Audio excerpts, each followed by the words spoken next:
नमस्कार दोस्तों, कैसे हैं आप। आई होप कि आप अच्छे होंगे। दोस्त, आज हम लोग में एक बहुत ही बेहतरीन टॉपिक के बारे में पढ़ने जा रहे हैं। और आज और अभी हम जो टॉपिक पढ़ने जा रहे हैं ना, पिछले कई सालों से यानी बचपन से ही हम लोग पढ़ते हुए आ रहे हैं। उसका नाम है हिंदी व्याकरण। और हिंदी व्याकरण हमको लगता है चौथी क्लास 5वीं क्लास से हम लोग पढ़ना शुरू कर देते हैं। तो आज हम लोग एक नए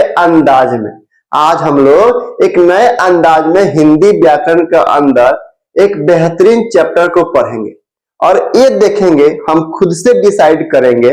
आप यदि पहले तो पढ़े ही होंगे, फिर आज यदि ये वीडियो देख रहे हैं तो देखिए जरूर और अपने आप को यह एनालिसिस करिए कि हम जो पढ़ाई किए हैं चौथी क्लास, 5वीं क्लास, 6ठी क्लास, 7वीं क्लास, 8वीं क्लास, 10वीं क्लास, 11वीं क्लास तक हम जो पढ़ाई किए हैं, क्या उससे आज का जो एक टॉपिक है व्याकरण के अंदर क्या डिफरेंस है। तो चलिए बिना देरी किए सीधे मुद्दे पर चलते हैं और सीधे इसको पढ़ने की कोशिश करते हैं और समझने की भी कोशिश करते हैं। अच्छा, नाम क्या है? यह है हिंदी व्याकरण। हिंदी व्याकरण के अंदर आज हम लोग जो पढ़ेंगे उसका नाम है वर्ण विचार, यानी वर्ण के बारे में हम लोग आज विचार करेंगे, उसको पढ़ेंगे। सबसे पहले मैं आपको बता दूं, यहां पे लिखते हैं एक चीज, यहां पे लिखते हैं वर्ण। वर्ण के ऊपर ये जो ऊपर ये र है, ऊपर ये जो बंसी है ना, इसको हम लोग र बोलते हैं। क्या बोलते हैं? र बोलते हैं। इसका मतलब है कि जिस लेटर में अंग्रेजी में वर्ण को लेटर कहते हैं। अंग्रेजी में वर्ण को लेटर कहते हैं और अंग्रेजी में 26 लेटर होता है। A B C D E F ऐसे कर करके जेड तक जाता है। और हिंदी में 52 लेटर होते हैं जिसे हम वर्ण कहते हैं। सॉरी।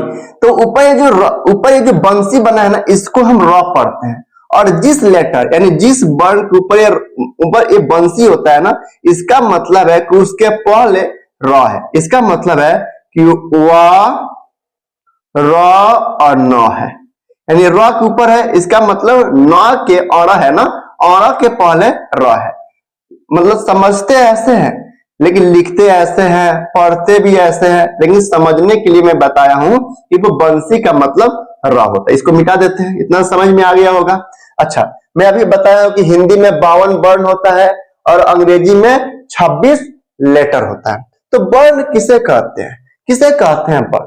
तो वर्ण का मतलब है कि वर्ण हिंदी भाषा की सबसे छोटी इकाई, हिंदी भाषा की सबसे छोटी इकाई वर्ण होता है। वर्ण का अपना कोई अर्थ नहीं होता है और इनकी संख्या 52 है।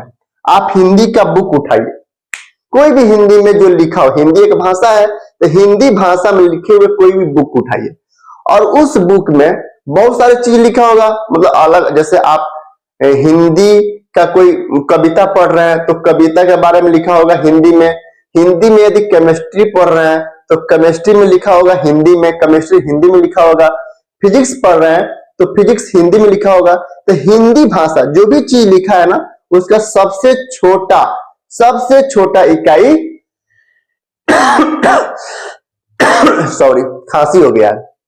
सबसे छोटा इकाई जो होता है वो वर्ण होता है और वर्ण का अपना कोई अर्थ नहीं होता है। और ऐसे हिंदी में 52 वर्ण होता है, जैसे अ, आ, ई, च, म, न, फ, त, र, स, द ऐसे करके 52 वर्ण होता है और अपना कोई अर्थ नहीं होता है। अ मतलब कुछ नहीं। अ मतलब आप अनार लिख सकते हैं, आ मतलब आम लिख सकते हैं, ई मतलब इमली लिख सकते हैं, च मतलब चम्मच लिख सकते हैं, म मतलब मलयालम लिख सकते हैं, न मतलब नजरिया लिख सकते हैं।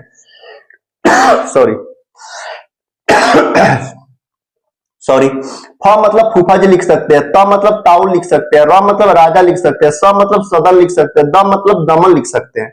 मतलब आप वर्ण से शब्द बना सकते हैं।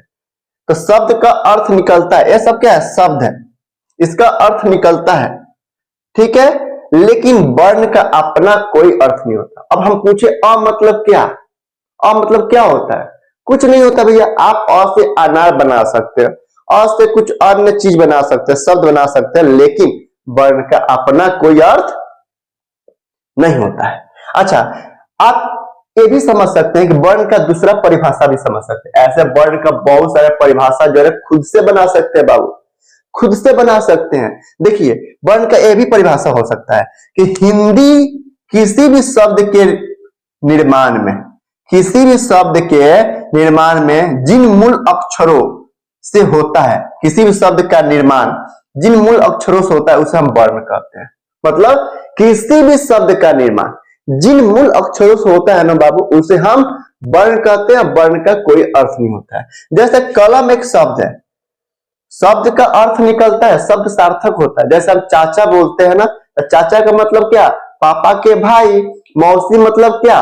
मौसी मतलब माँ की बहन को मौसी बोलते हैं, है कि नहीं? तो शब्द का अर्थ होता है, वर्ण का अर्थ नहीं होता है।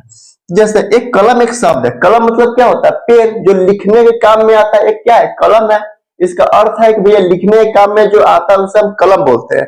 तो कलम किन किन वर्णों से बना है?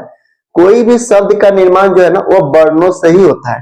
तो कलम जो है ना, क हलंत जोड़ अ, ल हलंत जोड़ अ, म हलंत जोड़ अ, यानी 6 वर्णों, 1 2 3 4 5 6 वर्णों से मिला के कलम का निर्माण हुआ है।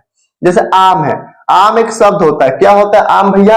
आम का सीजन आ रहा है ना, खूब दबा के खाइएगा। अभी तो टिकोरा होगा, छील के ब्लेड से खाइएगा और लू को भगाइएगा, गर्मी को अपने पास से भगा देना है।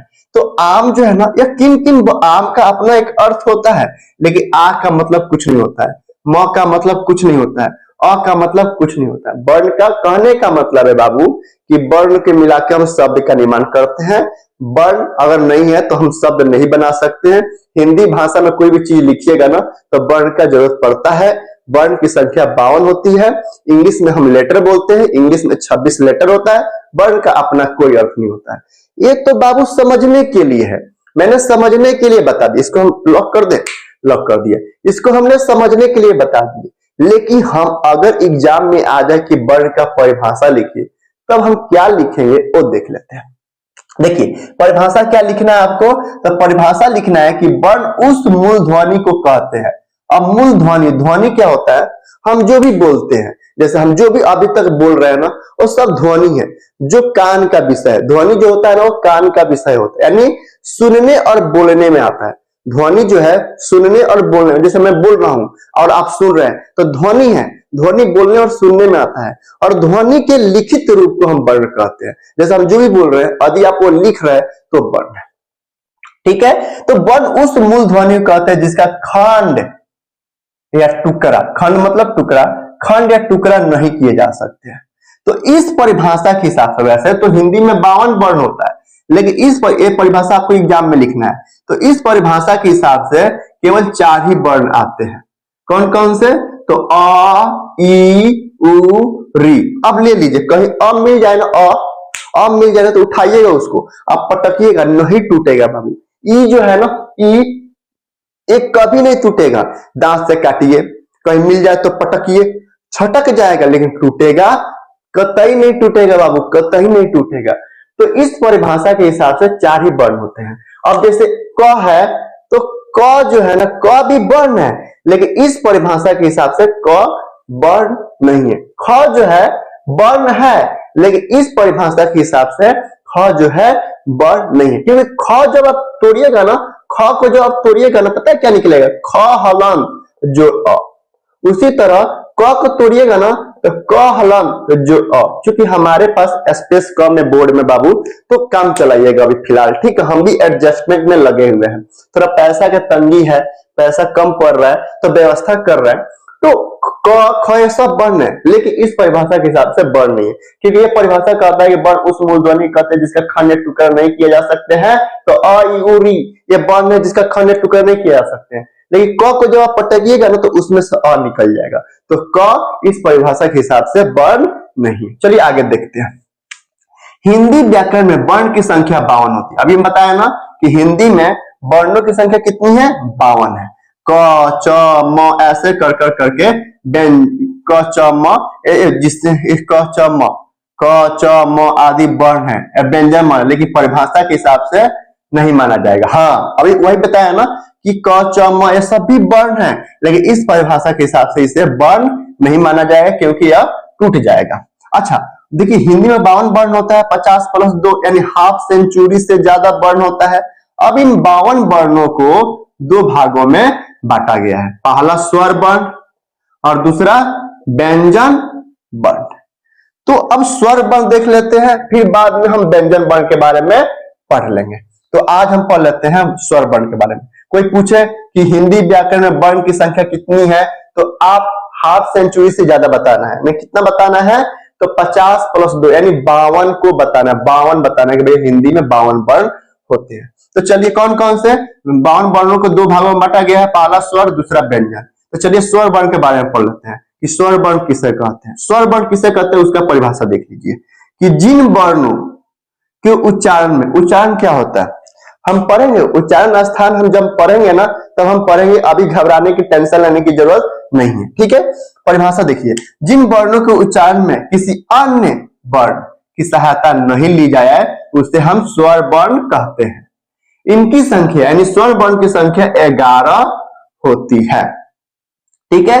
स्वर वर्ण के बारे में नोट लिख लीजिए कि स्वर वर्ण जो होता है ना वह स्वतंत्र होता है। स्वतंत्र का मतलब है कि किसी अन्य वर्ण पर आश्रित नहीं होता है। इनकी संख्या 11 है, अ आ हर्षई दीर्घ हर्षौ दीर्घ री ए ऐ ओ औ, ये संख्या 11 है और ये 11 स्वर वर्ण। इन 52 वर्णों में से 11 तो निकल गया स्वर वर्ण में, ठीक है, अंग और अ, ठीक है, क्योंकि ये इसी कैटेगरी में आता है ना अंग और अ, लेकिन ये स्वर वर्ण नहीं होता है ना कि आप अंग और अ को भी स्वर वर्ण मान लीजिए, क्योंकि अ आ हर्षई दीर्घ हर्षौ दीर्घ री ए ऐ ओ लिखे, अंग अ भी लिख दीजिए, नहीं, अंग और अ स्वर वर्ण नहीं होता है, ठीक है। अब स्वर वर्ण को भी 3 भागों में बांटा गया है, यानी इन 11 वर्णों को भी 3 भागों में बांटा गया है। पहला ह्रस्व स्वर, दूसरा दीर्घ स्वर और तीसरा संयुक्त स्वर। तो ह्रस्व स्वर क्या होता है उसके बारे में देख लेते हैं। वे स्वर जिनकी उत्पत्ति दूसरे स्वरों से नहीं होती है उसे हम ह्रस्व स्वर कहते हैं। यानी इन 11 वर्णों को, स्वर वर्ण को 3 भागों में बांटा गया है, ह्रस्व, दीर्घ और संयुक्त। तो ह्रस्व स्वर किसे कहते हैं, वे स्वर जिनकी उत्पत्ति दूसरे स्वरों से नहीं होती ह्रस्व स्वर कहलाता है। इनकी संख्या 4 होती है। इनकी संख्या यानी ह्रस्व स्वर की संख्या कितनी होती है, 4 होती है। री है, ये री है, अ ई उ री, अ ई उ री, ये स्वर वर्ण है और स्वर वर्ण में ये ह्रस्व स्वर है, ठीक है। ये जो ह्रस्व स्वर होता है ना, ह्रस्व स्वर ये स्वतंत्र होता है, यानी ह्रस्व स्वर अपने आप में पूर्ण होता है। ह्रस्व स्वर जो होता है अपने आप में पूर्ण होता है। जैसे अ से आप अग्नि बना सकते हैं, अ से अनार बना सकते हैं, किसी अन्य वर्ण की जरूरत नहीं पड़ रही है, यानी अ से आप खुद बना सकते हैं, अ वर्ण से आप खुद वर्ण और अन्य शब्द बना सकते हैं। तो ये जो ह्रस्व स्वर होता है ना अपने आप में पूर्ण होता है। आप ई से इमली लिख सकते हैं, ई से इमारत बना सकते हैं, ई से इधर लिख सकते हैं, उ से उल्लू लिख सकते हैं, उ से उदय लिख सकते हैं, उ से उधर लिख सकते हैं, री से ऋषि लिख सकते हैं, री से रीन लिख सकते हैं, री से ऋतु लिख सकते हैं। तो सब क्या है, ह्रस्व स्वर है, स्वर वर्ण के अंदर ह्रस्व स्वर है। दूसरा देख लेते हैं दीर्घ स्वर। दीर्घ स्वर क्या होता है, तो किसी ह्रस्व स्वर को उसी स्वर के साथ मिलाने से जो स्वर बनता है वह दीर्घ स्वर कहलाता है। और दीर्घ स्वर की संख्या 3 होती है। तो 4 ए हो गया ह्रस्व स्वर और प्लस 3 हो गया दीर्घ स्वर, इनकी संख्या 3 होती है। जैसे मतलब दीर्घ स्वर जो होता है ना, नोट लिख लीजिएगा कि दीर्घ स्वर 2 ह्रस्व स्वर का मिलावट है, यानी दीर्घ स्वर जो है 2 ह्रस्व स्वर का मिलावट है। जैसे आ क्या है, दीर्घ स्वर है, लेकिन किससे बना है, अ जो अ से बना है। यानी आपको अगर आम लिखना हो ना तो आपको 2 अ चाहिए, यानी एक अ चाहिए फिर एक अ चाहिए, तब जाके आप आम लिख सकते हैं। तो दीर्घ स्वर है आ। दीर्घ ई भी दीर्घ स्वर है। अब आपको ईख लिखना है ना तो डबल ई चाहिए, तब जाके डबल ह्रस्व ई चाहिए, तब जाके आप ईख लिख सकते हैं। अगर आपको उ दीर्घ उ भी दीर्घ स्वर है, तो दीर्घ उ अगर आपको ऊन लिखना हो तो डबल उ चाहिए, यानी एक उ फिर दो ह्रस्व उ चाहिए। तो दीर्घ स्वर जो होता है ना वो ह्रस्व स्वर का 2 ह्रस्व स्वर का मिलावट होता है, ठीक है। तो 4 हो गया ह्रस्व स्वर, 3 हो गया दीर्घ स्वर, बाकी जो बच गया वो संयुक्त स्वर होता है। तो संयुक्त स्वर किसे कहते हैं ये देख लीजिए। ये मतलब संयुक्त स्वर दो डिफरेंट स्वरों को मिला के बनती है। संयुक्त स्वर जो होती है ये दो डिफरेंट यानी अलग अलग स्वरों को मिला के बनती है। इसे यानी संयुक्त स्वर को दीर्घ स्वर भी यानी द्विस्वर के नाम से भी जानते हैं। संयुक्त स्वर को द्विस्वर के नाम से भी जानते हैं। अब एक संयुक्त स्वर भी होता है, एक संयुक्त व्यंजन भी होता है। तो जब हम व्यंजन वर्ण पढ़ेंगे ना बाबू, तो वहां पे हम संयुक्त व्यंजन भी देखेंगे। फिलहाल हम लोग संयुक्त स्वर को पढ़ रहे हैं। तो संयुक्त स्वर क्या होता है, तो दो डिफरेंट स्वरों को मिला के बनती है और संयुक्त स्वर को द्विस्वर के नाम से भी जानते हैं। इनकी संख्या भी 4 होती है। तो 4 3 7 और 4 11 हो गया ना। मतलब स्वर वर्ण 4 हो गया, 11 हो गया ना। टोटल इसको जोड़िएगा तो 11 हो गया ना। ठीक है, तो कौन कौन से ए, तो ए जो बना है ना अ जोड़ ई मिलके बना है। ए भी संयुक्त स्वर है, अ जोड़ ए मिलके बना, ए मिलके बना है। ओ ए भी संयुक्त स्वर है, अ जोड़ उ मिलके बना है। अ जोड़ ओ मिलके बना है। तो ये हो गया, ये संयुक्त स्वर है। तो आई होप कि चूंकि मेरे पास मोबाइल में बाबू स्पेस कम है, तो आज हमने कोशिश की है कि कम शब्दों में मतलब आपको वर्ण के बारे में थोड़ा सा परिचय दे दे। ठीक है, फिर भी यदि आपको कहीं कंफ्यूजन होगा तो मैं कमेंट भी कर सकते हैं। वैसे हम पढ़ाते भी हैं, ऑफलाइन भी पढ़ाते हैं। तो यदि आप नियर में हैं तो आप आके पढ़ भी सकते हैं। ठीक है, कम फी है हमारा, कम फी है। तो आई होप कि आपको स्वर वर्ण के बारे में समझ में आया होगा कि वर्ण किसे कहते हैं, स्वर वर्ण किसे कहते हैं। फिर हम कल व्यंजन वर्ण देख लेंगे, यानी धीरे धीरे हम लोग हिंदी व्याकरण समाप्त कर देंगे। ठीक है, तो आई होप कि आप अच्छा लगा होगा। फिर भी कहीं दिक्कत हो, किसी तरह कोई मतलब समझ में ना आए तो कमेंट बॉक्स में कमेंट कर सकते हैं। फिलहाल जो छापना होगा, जो नोट करना होगा, ऐसे तो डिजाइन कर दिए, खिंचवाइन कर दिए ना, क्योंकि स्पेस भी कम है और समझ में आ गया होगा ना। लिख लीजिएगा अपने लैंग्वेज में। ठीक है, वैसे मेरे पास नोट्स है, कहिएगा तो नोट्स में कोशिश कर रहा हूँ, क्योंकि चलिए नोट्स कोशिश करूंगा आपको देने के लिए। ठीक है, फिलहाल आज इतना ही रहने देते हैं, फिर मिलते हैं कभी, कल मिलेंगे, कभी क्या कल ही मिलते हैं। तो आज के लिए इतना है, बाय, नमस्कार, बाय।